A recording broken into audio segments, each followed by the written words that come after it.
Hi, I'm Sandy Jerome, and I'm a writer and a graduate of UCLA's Advanced Screenwriting Program. My screenplay, Runaway Cricket, is being produced as an animated musical sci-fi by blackorb.com. I'm an enrolled and blood member of the Cherokee Nation and a 2023 Native American Media Alliance Feature Film Fellow. If you visit my website, sandyjerome.com, I have lots of scripts, mostly with strong female leads. I also write a lot of books, and some are available for free download at my website, sandyjerome.com, or on Amazon. Just search on Amazon, Sandy Jerome. I'm a huge Disney fan and a certified Disney expert, and I wrote Pixie Dust Death. It's a young adult novel set at Disney World. I've also written a book about my experience on the Disney Wish Cruise, along with the Viking River Cruise. You can find links on my website, along with the shopping list for items that I mention in the YouTube videos about these cruises. Now that I've finished my Disney Wish videos, I've moved on to Disney's Animal Kingdom, my favorite Disney park, and I've written a book about the amazing animals. I did get to do the wild animal trek, and I'll be doing a video on that someday.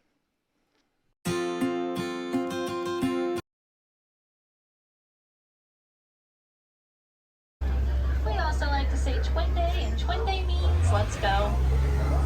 Jumbo friends, my name is Riley, and I will be the tour guide out on our safari today. But first, just as a few safety precautions, please make sure everybody's keeping all hands, arms, feet, and legs inside the vehicle at all times. Also, please make sure everybody, including those little ones, are remaining seated throughout the entire safari. This does include no standing up for a better view of the animals. And finally, just make sure we're keeping those voices at a low level out here on the reserve, as we don't want to disturb any of the wildlife. And with all of that being said, let's begin our safari here in the Little Aturi Forest, where the animals are masters of camouflage, meaning their markings will help blend them into their surroundings. Oh, there he is. On the right, we can see the okapi. Now, despite those zebra-like stripes on the okapi, they are actually the closest living relative of the giraffe. And like the giraffe, they have a prehensile tongue that allows them to easily grab the leaves off of the trees.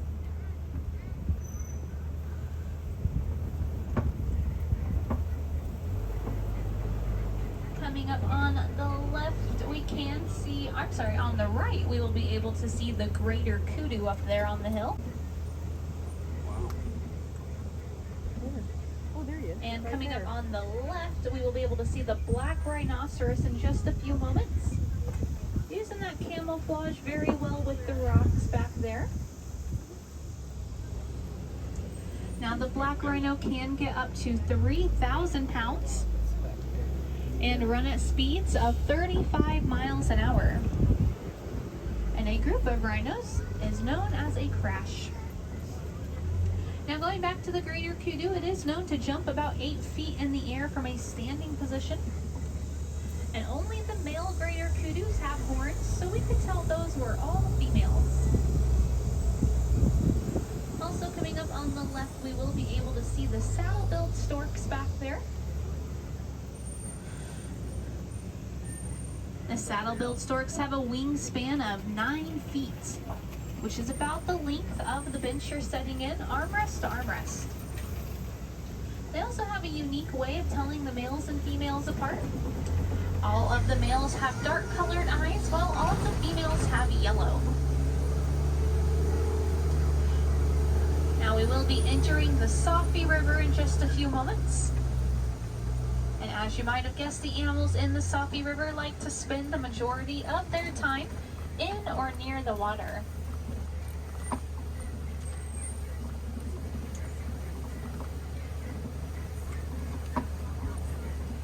Right away up a little bit farther, we can see those large birds down there known as the pink-backed pelican.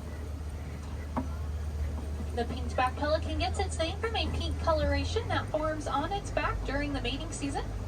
But it's important to note this pink color is on their skin and not on their feathers. They're also colonial nesters, and pairs of 20 to 500 will gather during the nesting season. On the left back there, we can see a bloat or a group of Nile hippopotamuses. Hippos will spend the majority of their time submerged in water, sometimes for up to 8 minutes at a time. However, despite this, hippos actually aren't the best of swimmers, so they will just walk or run along the bottom of the water instead. See the bridges we went on? Yep. Also on the left, we can see the Nile crocodiles. You just make sure everybody, including those little ones, are remaining seated there for me, please. Thank you.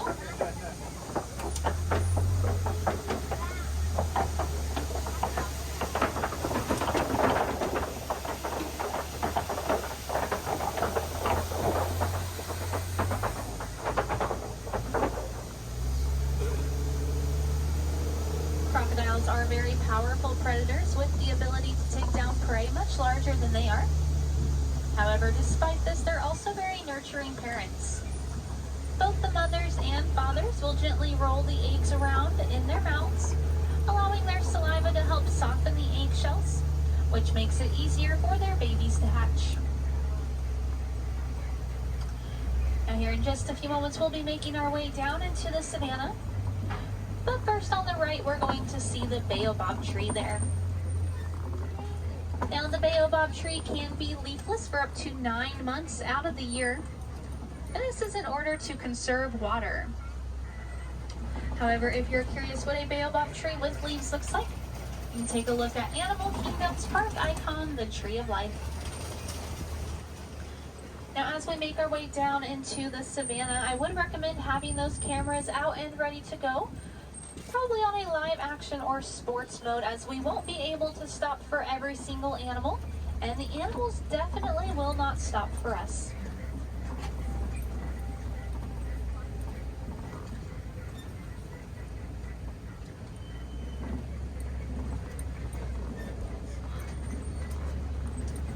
On the right, we will be able to see the eland up here just a little bit farther ahead. The eland is the tallest species of antelope, with the males reaching 6 feet just at the shoulder. Male elands are also known to use their horns in order to make flower crowns to impress the ladies.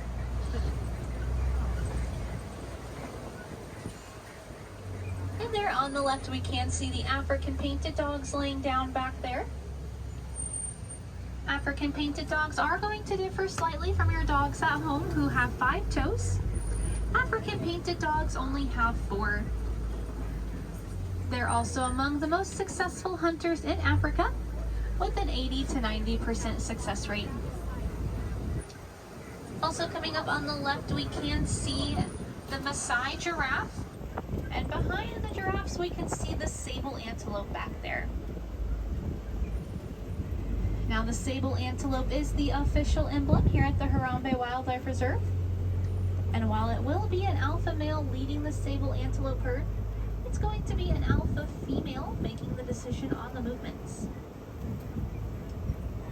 We can also see the termite mounds here, which can get up to about 40 feet tall, which are about 2 giraffes stacked on top of each other, and they will get as hard as concrete, allowing animals such as elephants to use them as scratching posts.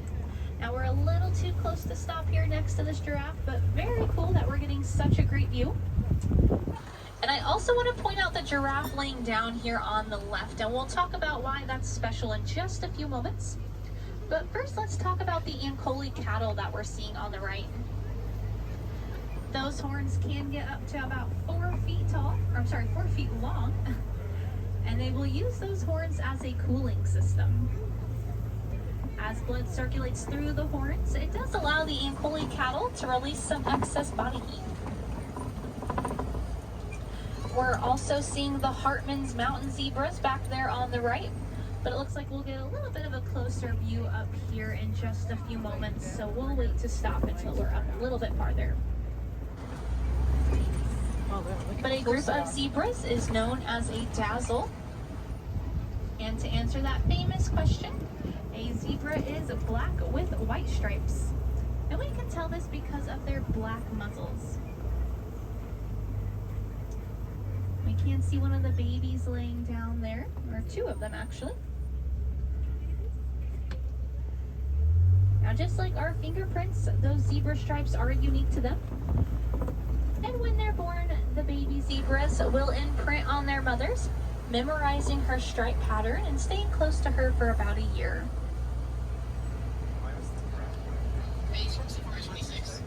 Now going back to those Maasai giraffes, we can tell they're Maasai giraffes based off their irregular coat patterns. Just like those zebra stripes, no two coats are going to be the same. Giraffes are the tallest land animals and can reach heights of about 20 feet tall. And giraffes are only going to sleep for about 30 minutes a day. And as they sleep, they will sleep standing up. Sometimes they'll sit down, but rarely ever do giraffes lay down, as this would leave them very vulnerable to predators in the wild. So very cool that we got to see a giraffe laying down. That shows just how safe and secure they feel here on the reserve. Now we are entering elephant territory, and as we can tell from the tree knocked over there on the right, elephants are known as the bulldozers of the ecosystem here in the savannah. And we're getting an amazing view of the African elephants. We might be able to see the mandrills on the left. I can see one kind of walking behind back there, but a little bit hard to see. We'll go ahead and make a stop here for those African elephants.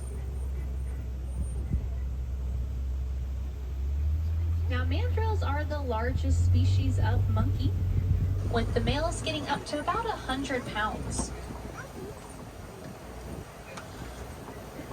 Mandrills also have compartments in their cheeks that allow them to store snacks for later consumption. Now, of course, we are in Africa, but we could tell those were African elephants based off the shape of their ears. Elephants will also use those ears as their own built-in cooling system.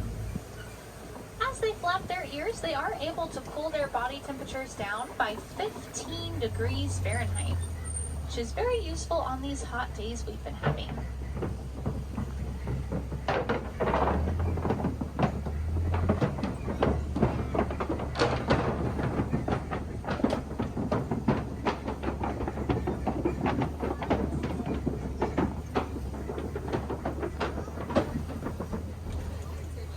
Elephants do have very sensitive skin, so they can often be seen throwing mud on their backs.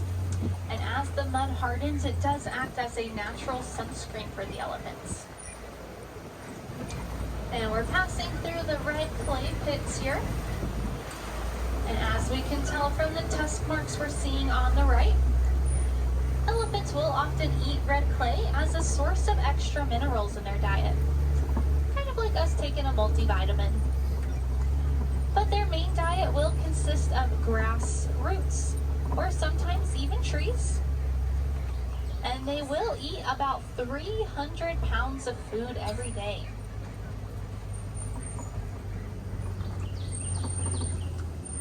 Now we might be able to get a good example of it in a few moments, but just like that giraffe and okapi tongue we mentioned earlier, the elephant's trunk is also prehensile. And we might get an example as the elephants use their trunks to pick up their food.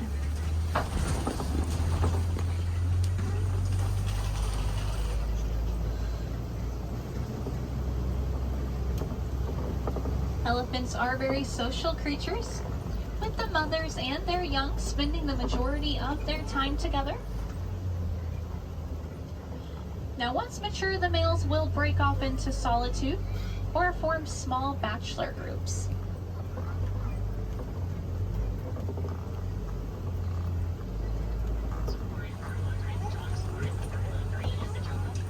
We're going to make our way through the waters up here. And on the other side of the waters, we will be able to see a flamboyance, or a group of greater flamingos, in just a few seconds.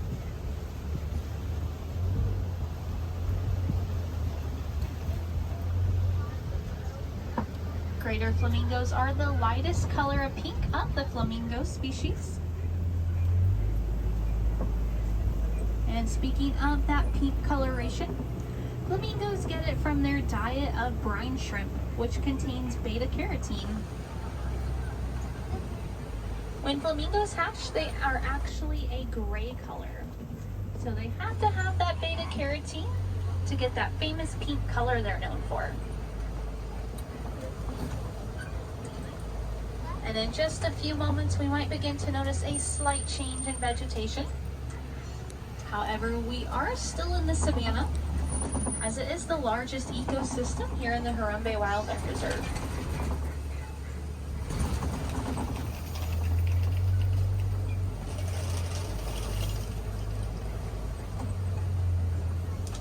And on the left back there, we can see a crash of white rhinoceroses. The white rhino can get larger than the black rhino we saw previously, as the white rhino can get up to 5,000 pounds. Now we might have noticed both the black and white rhino are actually both a gray color, so this isn't always the best way to tell them apart. Instead, we can look at their mouths. The white rhino actually gets its name from a mispronunciation of the Afrikaans word weit, meaning wide, and this refers to their square-like mouths, where the black rhinos have a prehensile upper lip. On the left back there by the tree, a little bit hard to see, but we can see the cheetah laying down back there. The cheetah is the fastest land animal, reaching speeds of 0 to 60 in just 3 seconds. While most big cats are nocturnal and hunt at night, the cheetah is actually diurnal and hunts during the day. There it is. This is likely due to the fact that cheetahs are built for speed and not defense. And we're getting another great view there. Therefore, by hunting during the day, the cheetah is going to be able to eliminate a lot of that competition it would face at night. Cheetahs also have those black lines on their face that go from the inner corner of their eyes to the outer corners of their mouth. And these lines help deflect the sun away from their face, which is very useful for that daytime hunting.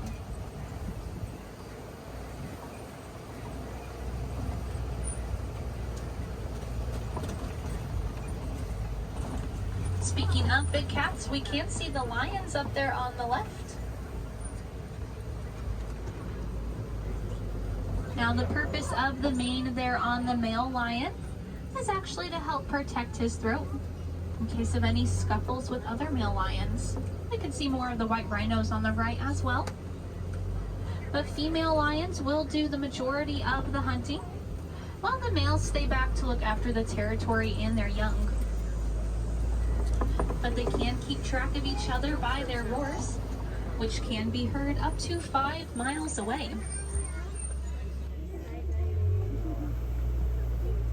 It's also very common to see the lions sleeping, as they do sleep 16 to 20 hours every day.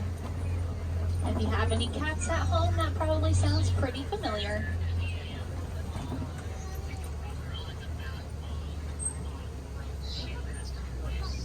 On the left there, we can see the warthogs. The warthogs are the largest burrowing animals in Africa. And they're also known to reuse abandoned burrows made by other animals. So go out there and be like the warthog, reduce, reuse, and recycle.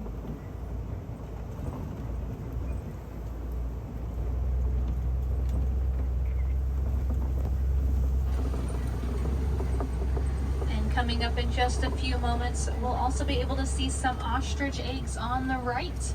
It's going to be right next to the grass and that dirt path right there. Now, one ostrich egg is about the same weight as 24 chicken eggs, which makes sense when you consider the ostrich is the largest species of bird. And those eggs are so strong and durable, a grown adult could stand on one and not break them.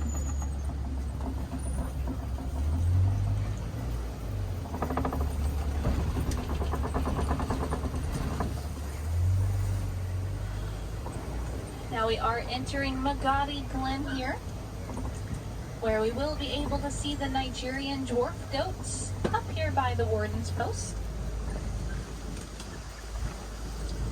Despite their small size, they are fully grown. And goats are ruminants, meaning they have 4 compartments to their stomachs rather than just one like we do. I'd also like to point out that yellow box there in the fence with the goats. That yellow box is part of a project known as Elephants and Bees.